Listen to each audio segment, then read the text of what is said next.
Olá a todos. Hoje quero compartilhar um pouquinho aqui com vocês do devocional de hoje, né? Em que ele fala assim sobre a gente mudar as circunstâncias em que a gente está vivendo. Não, porque às vezes assim a gente pode esperar que as circunstâncias mudem ou a gente mesmo pode ir mudando essas circunstâncias, né? É lógico que tem situações que não depende totalmente da gente, que ela depende de um tempo próprio para que essa mudança possa acontecer. Mas a gente pode, durante esse processo, ir fazendo as mudanças que são possíveis de serem feitas, ou visualizando essas mudanças, acreditando nelas, para que a gente tenha pensamentos e comportamentos como se essa mudança que a gente tanto deseja já estivesse acontecendo. O devocional de hoje fala um pouco disso, olha. Então ele fala assim, independentemente do que você esteja vivendo, seja profeta sobre a sua vida. Faça que a atmosfera mude pela visão da fé e confiança que está em você. Visualize o milagre de Deus em meio à situação atual. Não deixe o seu dia ser sabotado pelo pessimismo. Tenha fé e profetize grandes coisas para este dia que está iniciando. Profetize em meio ao caos. Então, tem momentos assim da nossa vida em que as coisas estão tão caóticas e que você olha e você pensa assim, né? Isso vai demorar tanto para melhorar, vai demorar tanto para poder mudar, e a gente olha e não vê uma saída, dá muito desespero, né? Porque é assim, eu preciso sair dessa situação em que eu estou, eu não sei como sair dela e a circunstância em si vai demorar para ser solucionada ou para ser melhorada. Isso gera muita desesperança, né, no nosso coração. Então, no devocional, quando ele fala, né, sobre a gente visualizar o milagre de Deus em meio à situação atual, e mais embaixo ele fala sobre que a gente, como cristão, a gente deve aprender a se apropriar das promessas que Deus nos fez. A gente deve aprender a sonhar e a profetizar essas promessas como uma verdade de Deus, como algo que a gente já sabe que é nossa, ainda que ela não tenha acontecido, mas a gente já se apropriar dela como se ela já tivesse acontecido, sabe? Ela é nossa, ela ainda não foi concluída, mas ela está acontecendo. E aí, lendo esse devocional, eu fiquei me lembrando de uma parte que eu estudei, que fala sobre os comportamentos, sobre os pensamentos, sobre as emoções, como todos eles estão atrelados. Então, assim, os pensamentos podem gerar, pode gerar emoções, e essas emoções, elas podem gerar comportamentos, mas os comportamentos também podem gerar emoções, e esse comportamento e essa emoção juntas, elas podem mudar o rumo dos nossos pensamentos. Então, por exemplo, se eu tenho um pensamento de que vem, porque o cérebro ele produz os pensamentos de forma constante, existe um fluxo de pensamentos, ele é produzido independente da nossa vontade, né? Mas então, por exemplo, veio um pensamento para mim, uma lembrança de alguma coisa ruim, ou eu olhei para alguma coisa ruim daquele dia e eu comecei a ter pensamentos a respeito daquela situação. E aí, se é um pensamento, por exemplo, que me traz tristeza, então as emoções de tristeza vão vir junto. Eu vou começar, a tristeza, que é uma emoção, ela vai vir junto com esse pensamento. Então, eu vou começar a me sentir triste, eu vou começar a ter, meu corpo vai produzir substâncias de acordo com aquilo que eu estou sentindo.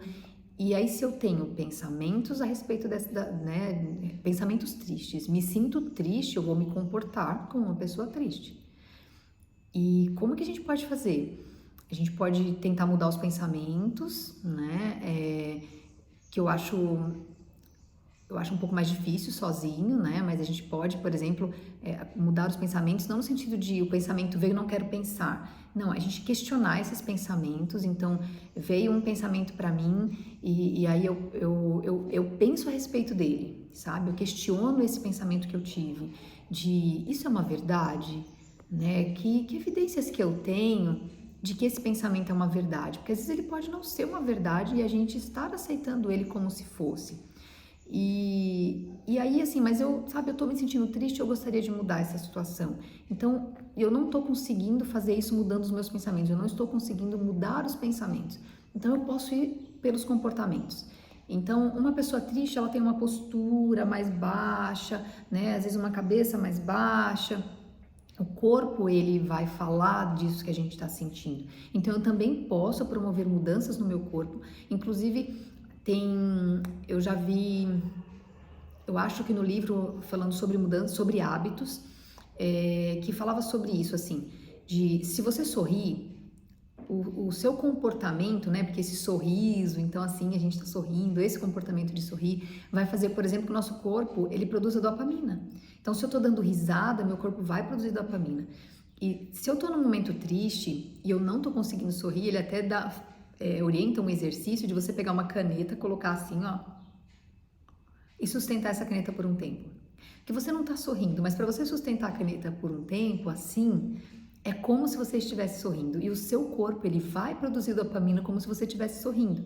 Então, seria uma das formas de você começar, por exemplo, uma pequena forma, né, de você começar a mudar naquele momento a forma como você se sente. Eu lembro de uma outra postura que eles falam que é a postura do vencedor, né, essa mão aqui para cima. E aí até eles falavam assim, de repente você vai fazer uma apresentação e você tá com muito medo, tá inseguro para fazer essa apresentação. Então, se houver a possibilidade de, um pouco antes de você entrar para fazer, você ir lá, se colocar na postura de vencedor, né, sorrir. Então, era um comportamento assim, como colocar as mãos assim na cintura, estufar o peito, e você fazer essas posturas por um tempo antes de entrar na apresentação, que essas posturas ajudam, porque é mais ou menos assim, ó, eu não me sinto vencedor, mas isso aqui é uma postura de vencedor, e quando eu me coloco na postura de vencedor, meu corpo entende que eu sou vencedor, e ele vai produzir os hormônios, enfim, né, as substâncias que são relacionadas à pessoa quando ela está ali no seu momento de vencedor. Então, fazendo essa leitura de hoje, né, deixa eu abrir aqui de novo, quando ele fala disso assim, profetize em meio ao caos. Eu me lembrei muito dessa leitura que eu fiz e fiquei pensando nisso, né? A minha situação, ela é caótica, eu não consigo nem sorrir em meio a essa situação. Então, assim, eu posso tentar sorrir um pouco mais, mesmo que eu não esteja me sentindo feliz, entendendo que quando eu começar a sorrir, eu vou ter essa produção de dopamina, das substâncias aí que vão trazer o bem-estar para mim. Mas eu não consigo, não tô conseguindo sorrir. Então põe uma caneta e segura essa caneta ali para ela te obrigar a sorrir por um tempo, que isso já vai te ajudar a promover as mudanças, né? E assim, eu não tô confiante, então olha, põe a mão na cintura, coloca aqui, fica aqui um tempo ali sozinho, né? Porque as pessoas vão pensar, nossa, que pessoa doida. Coloca as suas mãos para cima, né? Se você gosta de música, por exemplo, coloque uma música que te põe para cima, coloque um louvor que vai te animar, né? Se você conseguir fazer uma leitura bíblica, melhor ainda. Se você conseguir orar, melhor ainda. Mas se não, pelo menos comece com essas pequenas mudanças, né? Elas não são mudanças de comportamento em longo prazo. Para essas mudanças em longo prazo, a gente precisaria de um trabalho mais profundo, mas para ir te ajudando nesse momento, nesse dia. Sabe aquele dia que você fala assim, eu não consigo mais, eu tô no meu limite, eu não tenho forças, eu não consigo fazer nada. Não dá para eu pensar agora num trabalho em longo prazo. Eu preciso de uma ação para esse momento, para me tirar dessa situação dessa situação emocional, inclusive, que eu tô hoje. Então, hoje, sorria. Hoje, lembre das coisas que Deus falou para você, das promessas que Deus fez para você, se aproprie dessas promessas, visualize elas e creia nelas como se você já estivesse vivendo elas, porque com isso o seu cérebro ele vai entender que isso está acontecendo agora, no momento presente, e isso vai mudar a forma como você está se sentindo. Né? Tenha a postura de um vencedor, tenha a postura de alguém que está alegre, isso vai te ajudar. E busque a Deus, né? Não deixe de buscar a Deus, porque dele vem toda a fonte de alegria, ele é o nosso Criador, é dele que vem a fonte de vida, e é dele que vem todo o conhecimento, e assim, é através dele, né, que nós podemos fazer essas mudanças em longo prazo. E quando eu falo que é através de Deus, não entenda que isso é apenas assim, de forma milagrosa, né? Vai acontecer assim de um dia para o outro, pode ser assim, porque Deus ele trabalha com milagres, mas pode ser através de pessoas, pode ser através de terapia, do autoconhecimento. Você pode inclusive unir as duas coisas, você pode fazer, por exemplo, a terapia e você pode fazer o seu devocional, você pode orar, buscar a Deus. E quantas vezes não acontece assim comigo? No meu devocional e na minha oração, o Espírito Santo ele traz coisas ao meu respeito, né? Que a gente está falando de autoconhecimento, momento, ele traz para mim insights que são importantes e eu pego essas coisas que me vieram, levo para terapia e aí trabalho junto com a psicóloga para que a gente promova mudanças sobre essas coisas que eu tanto preciso e que às vezes sozinha eu não estou conseguindo. Então, assim, creia que Deus está com você, creia que Deus pode colocar pessoas para te ajudar, que Deus pode mudar as circunstâncias da sua vida, tanto Ele falando com você através da palavra, através, né, do Espírito Santo se movendo na sua vida, como Ele pode colocar pessoas também para te ajudar, para fazer as mudanças que você tanto precisa. Mas para além de tudo isso, o primeiro passo ele precisa ser seu. Deus, ele está te esperando. Você precisa se mover na direção dele para que ele consiga promover as mudanças que você tanto deseja.